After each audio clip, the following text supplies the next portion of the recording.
In tonight's episode, we are going to explore two of the darkest legends whispered in Asia. Two stories that take something familiar and twist it into a nightmare you were never meant to know. The first is a tale from China, where the symbol of love and destiny becomes a curse strong enough to drag the living into the arms of the dead. They call it the red thread of the dead. Most people know the red thread as a sign of fate, an invisible cord tying soulmates together across distance and time. But what happens when that thread is tied not to a lover, but to a corpse? In hidden funerary rituals, sorcerers used it as a weapon, a strand of crimson tied from the wrist of the deceased to the ankle of their chosen victim. From that moment, the two were bound, one living, one dead. At first, the curse was quiet.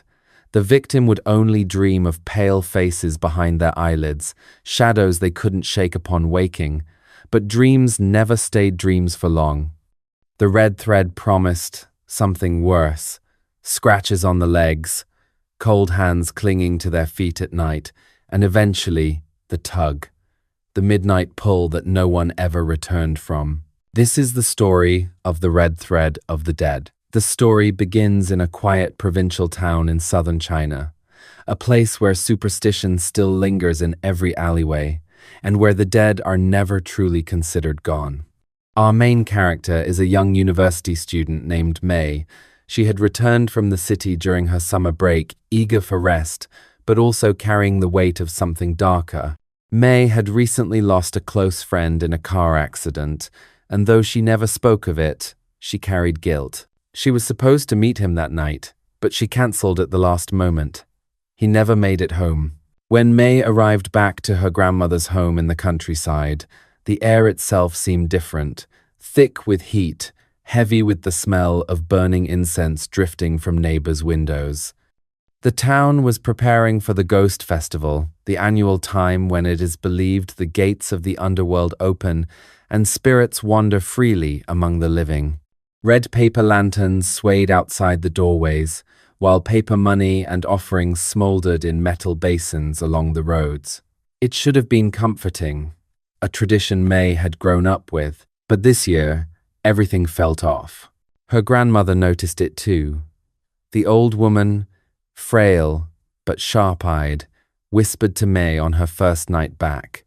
She warned her not to stay out late, not to walk alone after dark. But most of all, she told May one thing with unshakable seriousness: never tie red thread to your body. May laughed nervously at the warning, not realizing her grandmother wasn't joking. The elderly in that town still believed in curses, and some spoke in hushed voices about sorcerers who twisted rituals into weapons. May tried to dismiss the unease, but she couldn't help noticing something strange. On her second night home, as she walked through the market, she caught sight of a man selling bundles of thread. Red, coiled tightly, displayed like something sacred. He never called out to customers, never lowered his eyes from hers, even as she hurried away. She told herself it was nothing, just an old superstition, just her nerves playing tricks. But there was something else. In her sleep, May began to dream. At first, the dreams were harmless, fragmented images of her friend's pale face. He stood at the far end of a road, always watching, always silent. When she woke, her ankles tingled as though something cold had brushed them. She dismissed it. Stress, exhaustion, the old memories resurfacing. That's what she told herself. Yet the atmosphere in her grandmother's house grew heavier with each passing night. The creak of the wooden beams echoed louder than it should. The shadows in the corners stretched longer, darker, refusing to lift even when she lit a candle. Her grandmother grew more nervous, keeping bowls of rice near the doorway, muttering prayers before she went to bed. May wanted to believe it was just tradition, just harmless habit. But deep down, she felt it too. Something was watching. Something was waiting. What May didn't yet know was that the red thread had already been tied. Somewhere between her return, her grief, and the invisible hand of fate, the cord had been knotted. And at the other end of it was not her friend, but something far worse. Something that wanted her not in dreams, not in whispers, but in flesh. Something that would tug until she followed it into the dark. The stage was set. The nights were only going to get colder. And May was about to learn why her grandmother's warning had been more than superstition. The first complication came quietly, so quietly that May almost convinced herself it was nothing. It was her third night back home. The cicadas were screaming in the fields, the humid air pressed against the walls, and the faint glow of incense offerings outside painted the window frame a pale orange. May had stayed up late, reading on her phone, trying to distract herself from the unease that had been following her since her return. At some point she drifted off, the device slipping from her hand. The dream started the same way it always did. She was standing at the far end of a long, empty road. At the other end stood her friend, pale and unmoving. He never spoke, never moved, just stared at her with eyes that seemed too dim to belong to the living. But this time something changed. When she looked down, she noticed a thin red thread tied around her ankle. It trailed behind her, stretched taut across the road, disappearing into the shadows where her friend stood. May jolted awake, heart hammering. Her room was silent, the shadows long across the walls. For a moment, she laughed it off, telling herself it was the story her grandmother had planted in her head. But then she felt it, a faint pressure around her right ankle, like a cool fingertip pressed into her skin. She sat up, fumbling for the flashlight by her bed, and shone it down. Nothing. No rope, no thread, no marks, only bare skin. She tried to breathe, tried to slow her racing heart. The next morning, she noticed something stranger. As she walked across the courtyard, she caught her grandmother staring at her ankle. Not in passing, not absent-mindedly, but with sharp focus. Her lips pressed into a thin line. When May asked what was wrong, the old woman shook her head, muttered something about resting well, and quickly looked away. It left May unsettled. Did her grandmother see something she didn't? That evening, she went out to buy vegetables from the market. The streets were dimly lit, lined with small altars for the ghost festival, flames flickering against bowls of rice and fruit. As she walked, she saw him again, the same thread seller. His stall was tucked between two shuttered shops, a table covered only with coils of bright red string. He wasn't calling out to anyone, but as May passed, his gaze followed her. She swore she heard him whisper, though his lips never moved. Once tied, never cut. May hurried home, shaken but unwilling to admit it. She didn't tell her grandmother. She didn't want to give the old woman more reason to worry. Instead, she buried herself in her phone until her eyelids grew heavy. That night, the dreams came back stronger. Again she saw her friend, but now he wasn't standing still. He was kneeling, tugging at something near the ground. When she looked, she saw it more clearly this time. The red thread tied from his wrist, stretching across the dirt and winding around her ankle. It pulsed, as though alive, as though blood flowed through it. May woke with a gasp, her leg jerking involuntarily. That's when she felt it, a sharp sting like a scratch, burning across her ankle. She threw off the blanket and saw 3 thin lines etched into her skin. Not deep, but unmistakable. She rubbed at them, trying to convince herself she had scratched herself in her sleep, maybe with her toenails. But the marks were too straight, too deliberate. The next morning, her grandmother noticed the scratches. Her reaction was instant, almost violent. She grabbed May's leg, pulled it closer, and began muttering old chants under her breath. May tried to pull away, embarrassed, insisting it was nothing. But her grandmother's face was pale, her hands trembling as she let go. She said only one thing before shuffling away: "Do not follow the pull." May didn't know what that meant.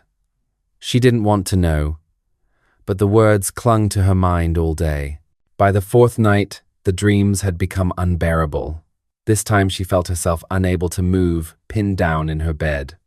She looked down and saw hands, cold, grey hands, sliding out from under the mattress, wrapping around her ankles. She screamed herself awake, thrashing, sweat pouring down her skin. The room was silent, but her ankles burned as though ice had been pressed into them. She couldn't shake the feeling anymore. Something had followed her home, or worse, something had chosen her. The red thread wasn't just in her dreams, it was here, invisible but real. And she had no idea how to cut it. The complication wasn't just the scratches, or the dreams, or the eyes of the old thread seller in the market. The real complication was the creeping thought that her grandmother had been right. The warnings were not superstition. The red thread was tied, and it was only pulling tighter. The story was only beginning to unravel, and May was standing at the center of the knot. By the fifth night, May was exhausted. Her eyes carried heavy circles, her body felt weak, and every time she tried to sleep, she dreaded what might come. The scratches on her ankle hadn't faded. In fact, they seemed deeper, darker, like something had clawed at her in ways no dream could explain. She wrapped the ankle in cloth, hoping to hide it from her grandmother, but even that didn't stop the burning sensation that pulsed beneath the skin. That morning, a second strange event unsettled her even further. May's childhood friend, Lynn, came to visit. Lynn was practical, skeptical of old beliefs, and always quick to dismiss the whispers of curses. But when she sat with May and noticed her ankle wrapped in cloth, her expression shifted. She laughed nervously, but not convincingly. "You've been marked," she whispered, almost to herself. When May asked her what she meant, Lynn shook her head and tried to cover it up. "Nothing, just an old story," she said, forcing a smile. But May caught the tremor in her voice. Lynn knew something, and she wasn't saying it. That evening, as the festival reached its peak, the streets glowed red with lanterns. Families placed offerings outside their doors, entire pigs roasted and left with incense to feed wandering souls. May tried to lose herself in the bustle, but everywhere she went, she felt eyes on her. Not just the living.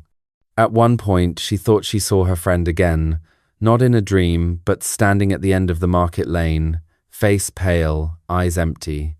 When she blinked, he was gone. But the red thread seller was there instead, sitting calmly at his stall. This time he wasn't silent. As May passed, he spoke softly but clearly. "The tug comes soon." The words sent a chill through her bones. She ran home, not daring to look back. Inside, her grandmother was waiting with incense already lit. The house smelled thick and heavy, almost choking. The old woman pressed a bundle of joss sticks into May's hand and ordered her to place them by the door. "He is coming," her grandmother muttered. "You cannot let him in." May wanted to demand answers, but the terror in her grandmother's face made her freeze. She followed instructions, her hands trembling as she placed the incense at the threshold. But that night, the boundary didn't hold. May fell asleep, clutching the blanket tight around her chest. The dream came back immediately. This time, her friend wasn't far away on the road. He was inside her grandmother's house, crawling on all fours across the floor. His skin was grey, his clothes still stained with the blood from the crash. Around his wrist was the thread. And when she looked down, she saw it wound tightly around her ankle, pulling taut with every movement he made toward her. She woke, gasping, but the nightmare hadn't ended. From under the bed came the sound of dragging. Something heavy being pulled across the wooden floor. May's breath caught as her blanket shifted, tugged just slightly toward the edge. She yanked her legs up, heart pounding, when the tug came again, stronger this time. "Desperate," she shouted for her grandmother. The old woman burst into the room, incense smoke swirling in her wake. But what unsettled May most wasn't her grandmother's reaction. It was the way her grandmother froze in the doorway, eyes wide with terror. She didn't look at May. She looked at the floor beneath the bed, lips trembling as she whispered a single prayer. Then, without explanation, she threw a bowl of rice across the floor. The tug stopped instantly. The next morning, May confronted Lynn, demanding to know what she had meant by marked. Lynn hesitated, but finally spoke. They say when someone dies holding a grudge, a sorcerer can bind them with red thread. The corpse becomes restless, and the one tied to it can never escape unless the thread is cut. May asked how the thread could be cut, but Lynn only shook her head. That's the part no one tells. Maybe it can't. The warning left May with more questions than answers. Why her? Why her friend? And who had tied the thread in the first place? But there was no time for answers. Each night the tug grew stronger, the dreams closer to reality. Each day her grandmother lit more incense, filled the rooms with smoke so thick May could barely breathe. And each time she passed the market, the red thread seller was there, watching, waiting. The tension was mounting, the nights growing longer, and May could feel it. The tug was coming. Soon, the night of the peak confrontation began with silence, an unnatural, suffocating silence that fell over May's grandmother's house like a heavy curtain. Even the cicadas outside, normally shrieking into the humid night, had gone quiet. May lay in her bed, staring at the ceiling, unable to shake the weight pressing down on her chest.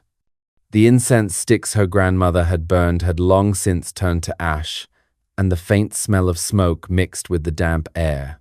She told herself she wouldn't sleep. She told herself she would stay awake until dawn. But the exhaustion of so many restless nights pulled her under, and when her eyes finally closed, the nightmare began instantly. This time there was no road, no distance, no separation between dream and reality. She was back in her bedroom, but not alone. At the foot of her bed stood her friend, or rather, what was left of him. His skin was grey, his shirt torn and bloodied from the accident. His head tilted at an unnatural angle, bones crunching audibly with every movement, and around his wrist was the thread. The red thread, glowing faintly in the dark, it stretched taut from him to her. May looked down and saw it clearly for the first time. No longer invisible, no longer something she could dismiss. A thin red cord dug into the flesh of her ankle, binding her to him. She tried to scream, but no sound left her throat. She tried to move, but her body refused to obey. All she could do was watch as he climbed slowly, deliberately, onto the bed.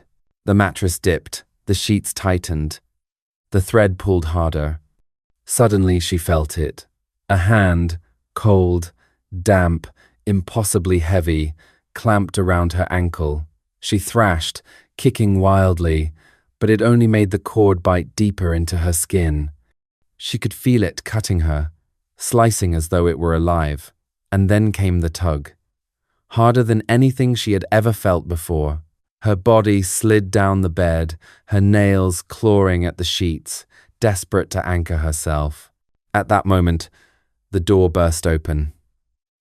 Her grandmother rushed in, clutching a bundle of burning incense so large that ash rained down onto the floor.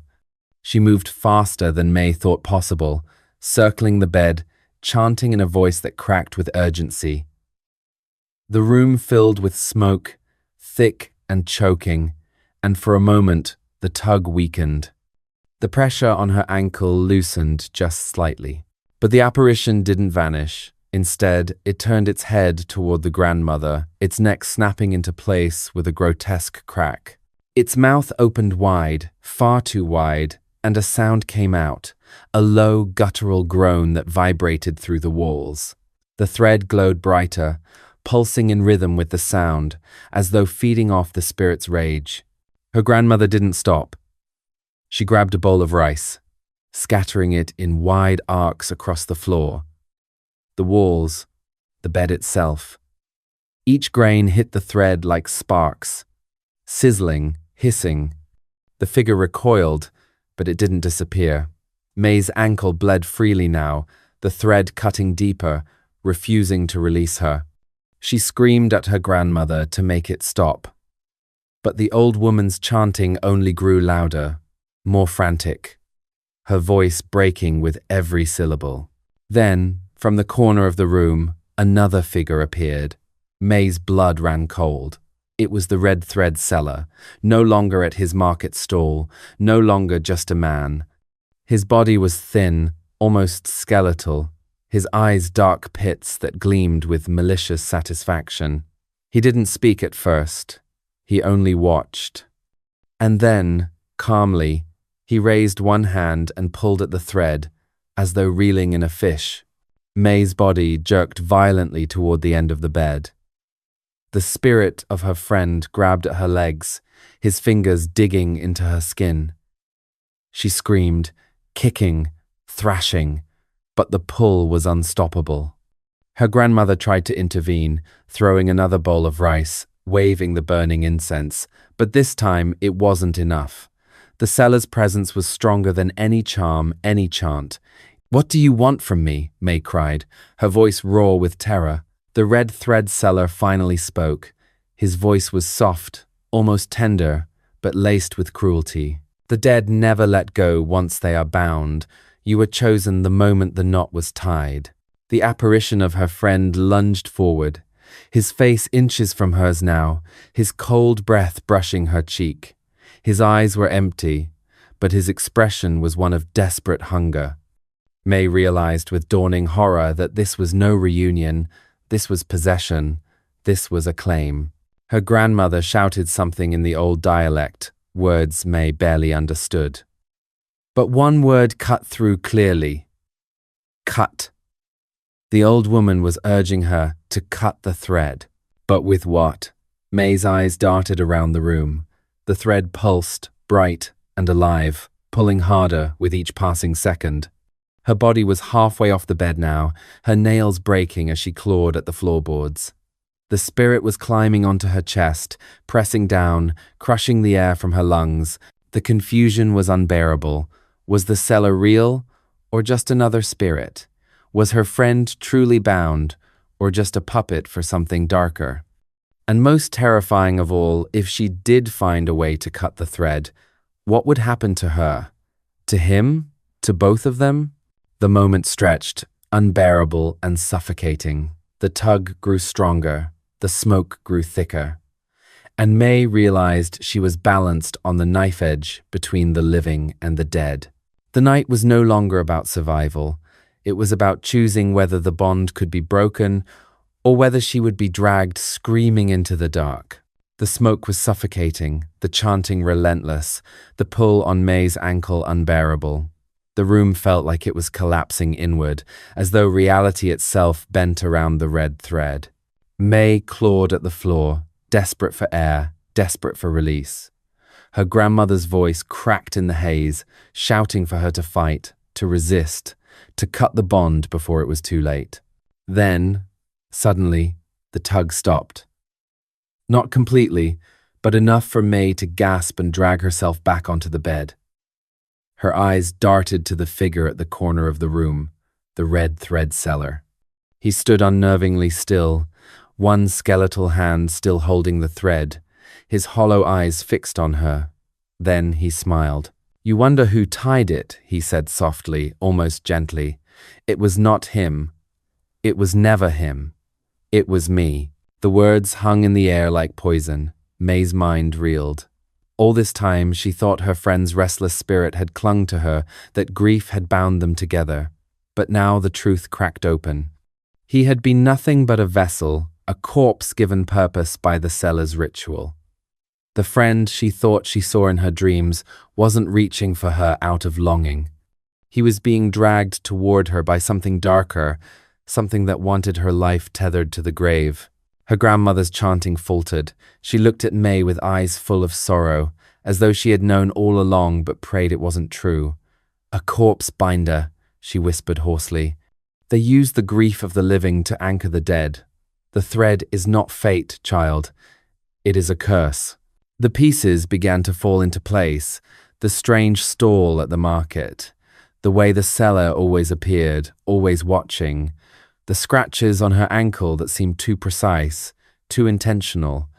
He hadn't just tied her to her friend's body, he had chosen her. And he had chosen the perfect time, the ghost festival, when the boundary between the worlds was at its weakest. The seller stepped forward, the floor creaking under his weight. "Your sorrow made you vulnerable," he said, his voice calm but laced with cruelty. "You wished to see him again, and so I granted it. But every wish has a price. Every bond must be honored. You belong to him now. You belong to me." May shook her head violently, tears streaking her face. "He didn't choose this. I didn't choose this." The seller only tilted his head. "Choice? Choice is for the living. You have already been claimed." The thread glowed brighter, pulsing like a vein full of blood. Her friend's figure loomed closer, his empty eyes staring into hers. For the first time, May realized he wasn't looking at her with recognition. There was no love in his gaze, only hunger. The soul she once knew was gone. What remained was something hollow, a puppet dangling on a crimson string. Her grandmother threw more rice across the floor, her chants growing louder, more desperate. For a moment, the spirit recoiled, his grey skin sizzling where the grains touched him. But the seller tightened his grip on the thread, and with each tug, the spirit grew bolder. The rice was only a delay. It could not sever the bond. "Tell me how to stop it," May screamed at her grandmother. "Tell me how to cut it." The old woman's eyes brimmed with tears. "There is no cutting, not unless the one who tied it releases you. And he," she pointed a trembling hand at the seller, "he never releases his prey." The revelations sank into May like ice. All this time she thought she was fighting a ghost. She thought if she resisted long enough, if she prayed hard enough, she could break free. But it wasn't her friend's spirit that bound her. It was the will of the sorcerer, a will far stronger, far older than any grief she carried. The seller's smile widened, revealing teeth far too sharp. "The tug is the end, child. When it comes, no door can hold you, no prayer can save you. You will be pulled, body and soul, to where the dead wait." The room seemed to darken at his words. The walls groaned. The shadows stretched higher, as if something vast and unseen pressed in from beyond. May's ankle burned hotter, the thread tightening like a noose. Her grandmother suddenly fell to her knees, bowing her head low to the floor. "Take me instead," she cried. "I am old. I am ready. Release her." The seller didn't even glance at her. He only watched May. "It is not her ankle that was tied. It is yours." The weight of the truth nearly crushed her. The nightmares, the scratches, the tug, they hadn't been echoes of grief. They had been stages of a ritual. Each step, bringing her closer to the final pull. And now she understood what the tug truly meant. It wasn't just a haunting, it wasn't just fear, it was the end of her life. The revelation reframed everything. Her friend had not returned, her grandmother's warnings had not been superstition. The dreams were not accidents of memory. From the moment she stepped into town, she had been walking toward this moment, bound by an invisible knot she never tied herself, and the knot was tightening. The room was collapsing into chaos. The incense had burned down to stubs, the rice lay scattered uselessly across the floor, and the red thread pulsed so brightly it seemed to light the entire room in a sinister glow. May clutched her bleeding ankle, every instinct screaming for escape, yet knowing there was nowhere to run. Her grandmother was still on her knees, weeping, begging the seller to release her. The old woman's voice cracked, broken by desperation, but the seller only smiled, his skeletal hand tightening around the cord. The spirit of May's friend leaned closer, his cold breath grazing her cheek, his lifeless fingers brushing her skin. And then it happened. The tug.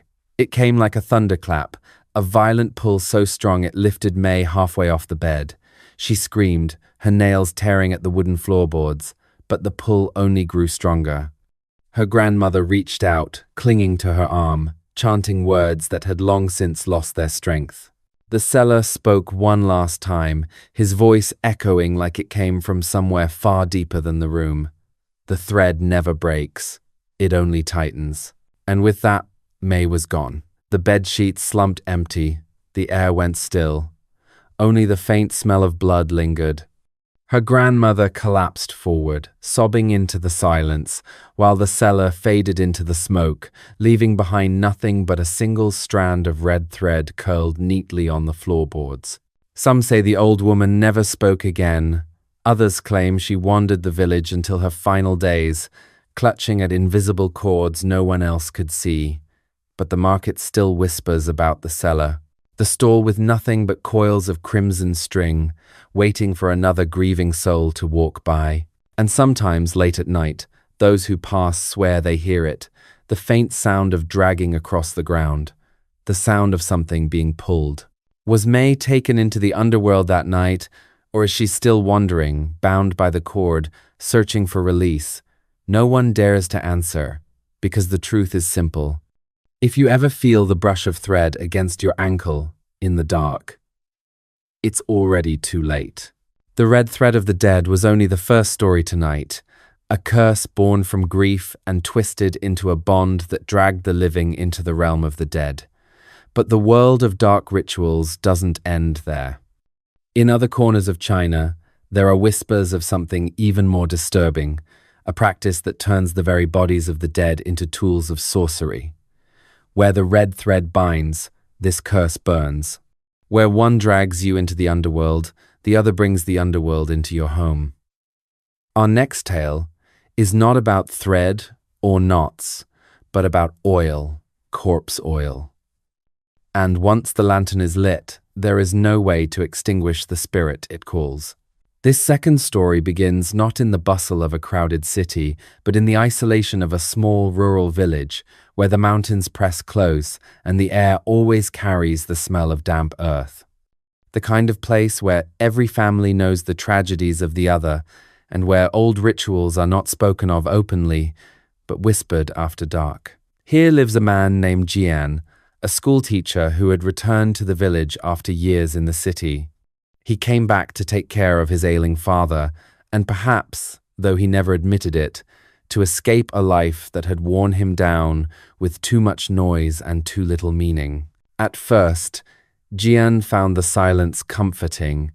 His father's old house stood at the edge of the rice paddies, wooden beams groaning under decades of storms. The nights stretched long and quiet, broken only by the chirp of crickets and the distant barking of dogs. But as the annual ghost festival drew near, he noticed how quickly the mood of the village shifted. Neighbors burned paper offerings outside their doors, bowls of food were left on windowsills, and red lanterns were hung from every beam. To Jian, it seemed like an overabundance of ritual, an almost obsessive attempt to keep something away. One evening, while running an errand for his father, Jian found himself wandering into an alley he had never noticed before. The path was narrow, shadowed by tall bamboo, and at its end stood a small wooden stall. Behind it was an old man with hollow cheeks and skin so thin it seemed to stretch over bone. Spread across the stall were strange objects, jars of dark oil sealed with wax, slips of paper covered in red ink, and a single black lantern. The lantern looked old, older than anything Jian had ever seen, its frame etched with unfamiliar characters. The old man caught Jian staring. Without speaking, he slid the lantern forward. Its glass was smeared, as though stained with smoke, and inside it rested a dull wick. "It burns for names," the man rasped, his voice barely above a whisper. "Write one down, and you will never be alone again." Jian forced a polite smile and stepped back, muttering that he wasn't interested. But the man's words clung to him all the way home. He told himself it was nonsense, just another superstition designed to frighten gullible villagers. Still, He couldn't forget the way the lantern looked in the dim light, as though it absorbed more than it reflected. That night, the unease grew worse. The house creaked strangely. The shadows stretched farther than the light of his candle should allow. Jian woke in the small hours to the sound of faint whispering, as if someone stood outside his window, murmuring in a language he couldn't understand. When he rushed to look, there was nothing, only the empty fields swaying under the moonlight. His father, too frail to leave his bed, gave him a warning the next morning. "Do not walk that alley again," the old man said with shaking breath. "Do not look at the lanterns. Once lit, they do not go out."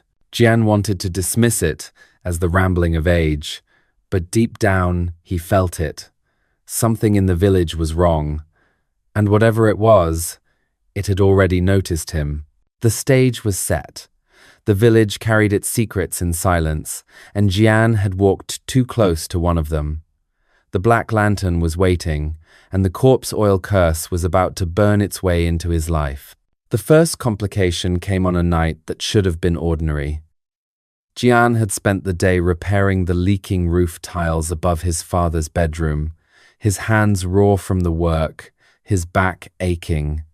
By dusk, the lanterns for the Ghost Festival were already glowing along the main road, their light casting long ribbons of red across the rice paddies. Jian watched them flicker in the distance as he sat on the porch, a cup of tea cooling in his hands. It should have been peaceful. Instead, he felt a knot of unease in his stomach, one he couldn't explain. That night, Jian awoke to a faint sound inside the house. At first, he thought it was his father shifting in bed, but when he listened more closely, he realized it was something else. A faint hiss, soft but steady, like oil spitting in a pan. He lit a candle and crept through the hallway, the wooden boards groaning under his feet. The sound grew louder as he neared the storage room at the back of the house. When he opened the door, the air inside was thick, almost greasy, as though smoke had clung to the walls. On the floor, right in the center of the room, sat the black lantern. Jian froze. He had never brought it home. He hadn't touched it in the market. Yet here it was, its wick glowing faintly, as though it had been burning for hours. He stepped closer, his heart pounding in his chest. The smell was overwhelming, rancid, oily, clinging to his skin. The lantern's glass was slick with some dark substance, and inside the faint flame sputtered, almost alive. Jian stumbled back, choking on the smell, and slammed the door shut. For the rest of the night, he sat awake, his candle burning low, staring at the closed storage door as the faint hissing sound continued until dawn. In the morning, he rushed to the room, determined to prove to himself that it had been a dream. But when he opened the door, the lantern was gone. The floor was empty, the air clean. No smell, no stain, no trace. Confused, Jian went into the village to buy supplies. As he passed through the market, he felt eyes following him. When he turned, there was the old man at the stall, the one who had shown him the lantern before.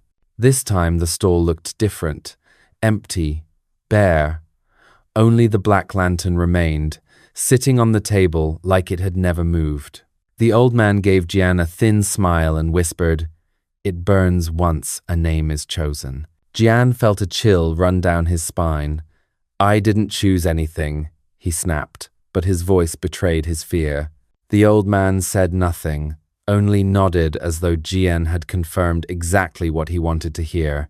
That night, the unease grew worse. Jian dreamed of shadows stretching across his walls, moving independently of the light. When he awoke, he could still hear whispers. They came from inside the house, inside the very walls themselves. Words too soft to understand, but the cadence was unmistakable. Someone was speaking his name. The following morning, Jian tried to laugh it off. He told himself it was exhaustion. Stress from caring for his father, old stories worming their way into his mind. But when he stepped into the hallway, he noticed something carved faintly into the wood of the doorframe. 3 characters, written in smeared red strokes. His name. He touched the marks with trembling fingers. The paint was still wet. That evening, when he brought food to his father, the old man refused to eat. His eyes darted nervously to the walls, his lips trembling. Finally, he whispered, "It has begun, hasn't it? The oil has been lit."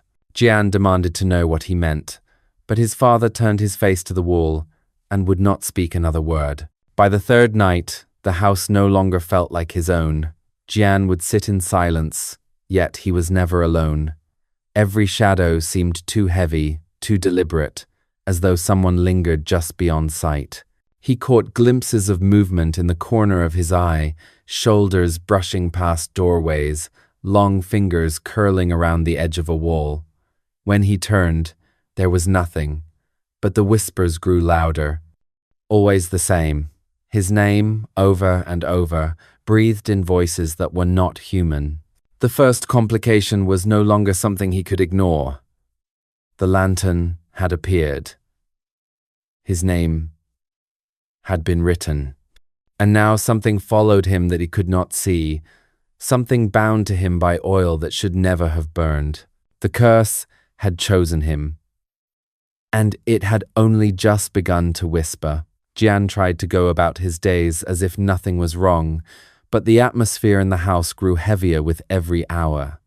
The air felt thick, as though unseen smoke clung to the walls, and the oil-like smell never truly faded. At night, the whispers grew louder. They no longer drifted like faint murmurs. They pressed against his ears, close enough to make his skin crawl. Sometimes they spoke his name. Sometimes they sounded like laughter, wet and guttural, as if the spirits choking his house found amusement in his fear. The second strange event came one evening as Jian was preparing dinner. He lit a simple oil lamp in the kitchen, one his father had used for years.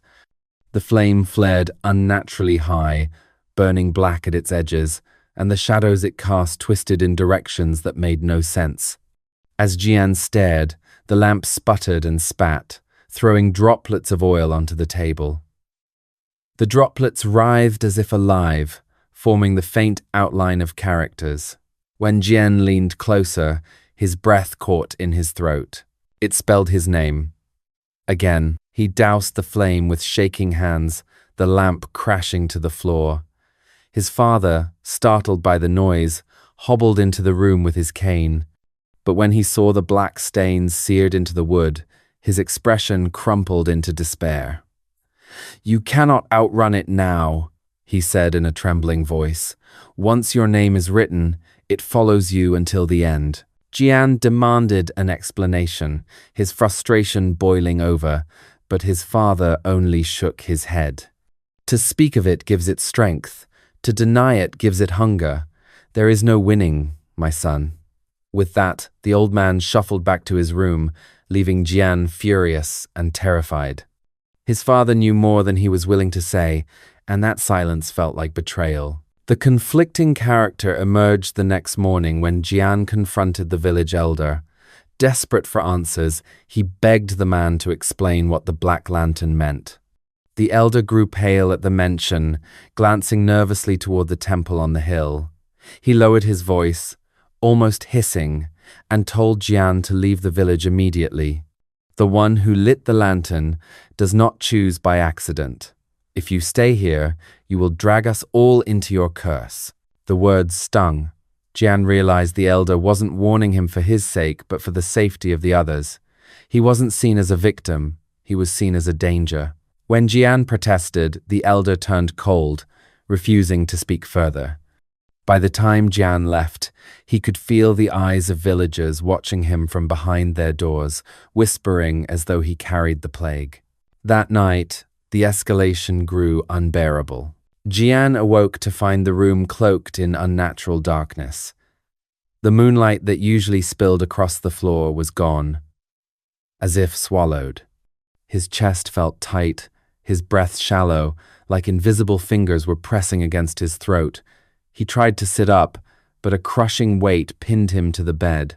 Then, in the corner of the room, he saw it, the black lantern, glowing faintly, its flames sputtering with oily smoke, and behind it, a shadow.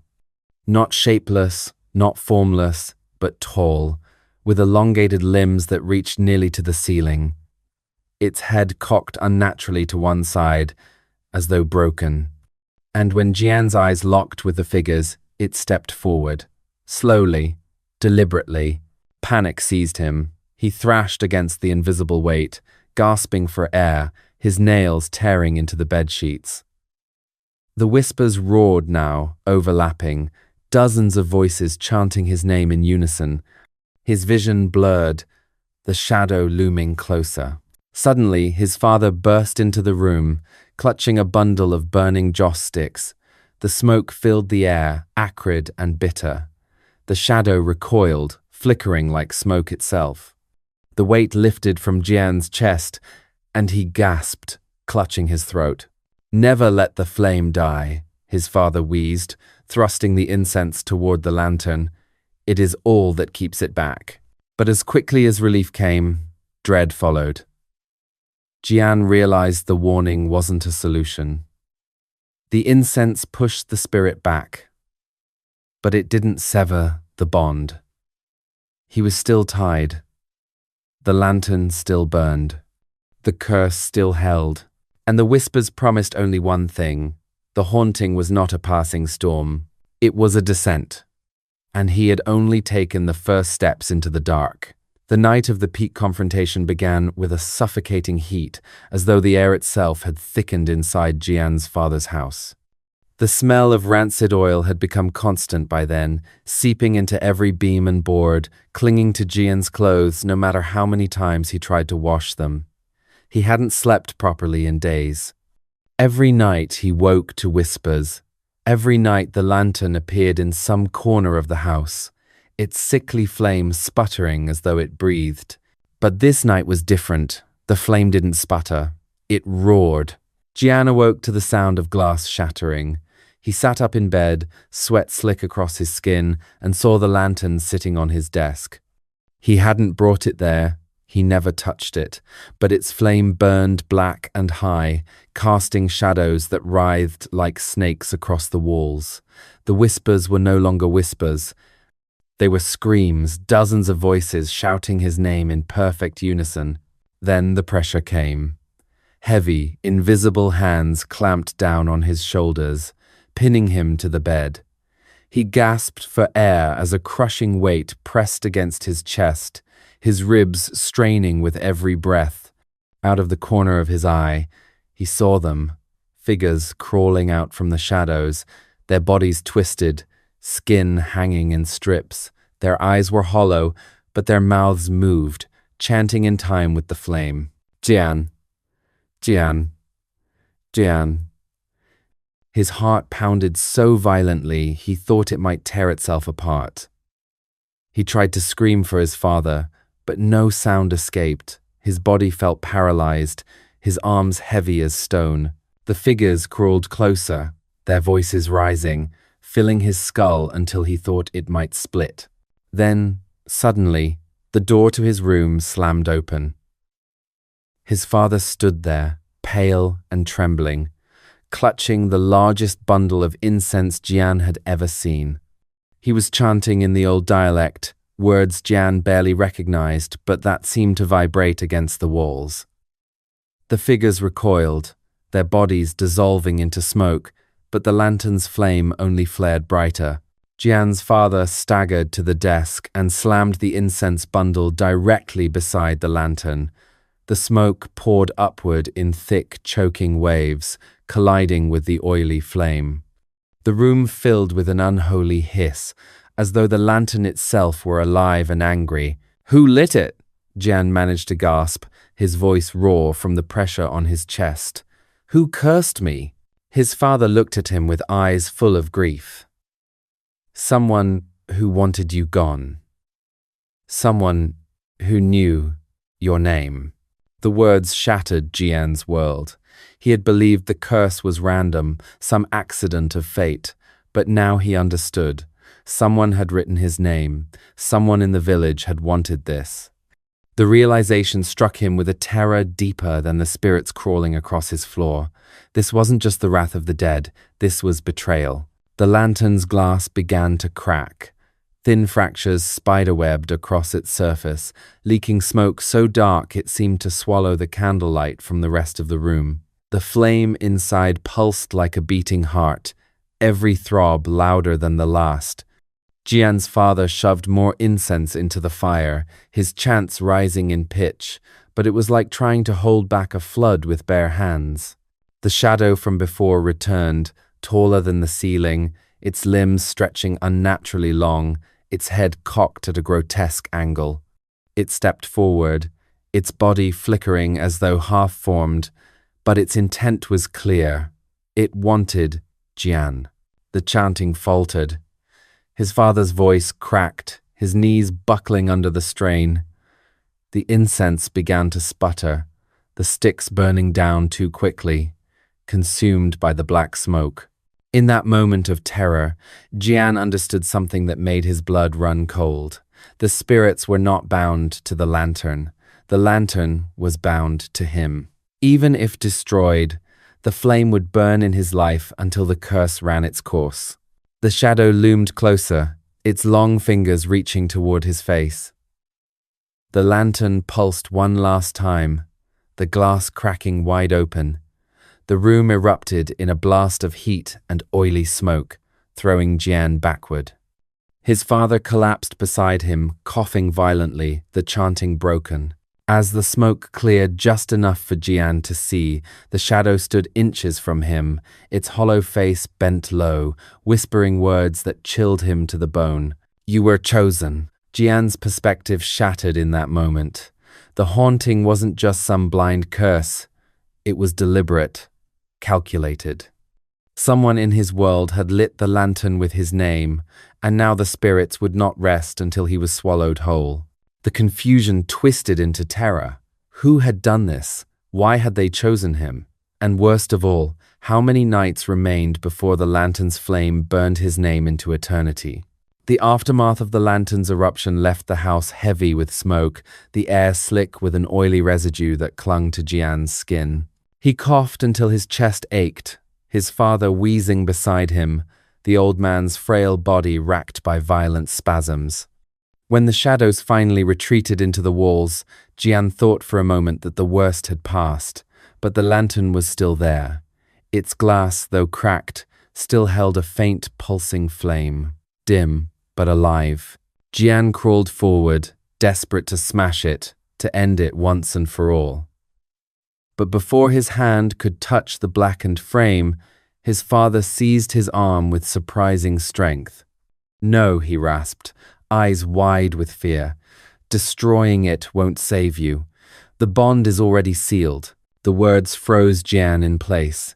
He turned to his father, demanding answers, his voice raw. "Then tell me, what is this? Why me? Who would do this?" For a long moment, the old man only stared at the floor, as if the weight of his silence had finally become unbearable. Then, with a trembling sigh, he spoke. "The oil comes from the unburied dead. A sorcerer drains it, stores it, binds a name to it. Once that flame is lit, the spirit tied to the oil has only one purpose, to hunt the one whose name it carries. It feeds on them until they break, until they die." The explanation struck Jian like a hammer. His mind reeled as he remembered the whispers, the marks carved into his doorframe, the shadows that pressed against him in his sleep. Every moment, every strange occurrence hadn't been random. It had been the spirit stalking him, tethered to the oil like a dog to a chain. "And when the victim dies," his father continued, his voice hoarse, "the spirit doesn't rest. It waits. It waits until another lantern is lit, another name is chosen. It is a cycle that never ends." Jian staggered back, shaking his head. "But why me? Who would want this?" His father's eyes filled with something heavier than fear, shame. "You don't understand. The curse doesn't always strike at random. It is often lit by the hands of the living, someone you know, someone who hated you enough to write your name. The revelation hollowed Jian out. His blood ran cold as he thought of the village elder's sharp warning, of the way the neighbors had begun to watch him from behind closed doors, of the old man at the market stall with his thin smile and his endless supply of red ink. It reframed everything. This wasn't simply an ancient superstition come alive. This was betrayal.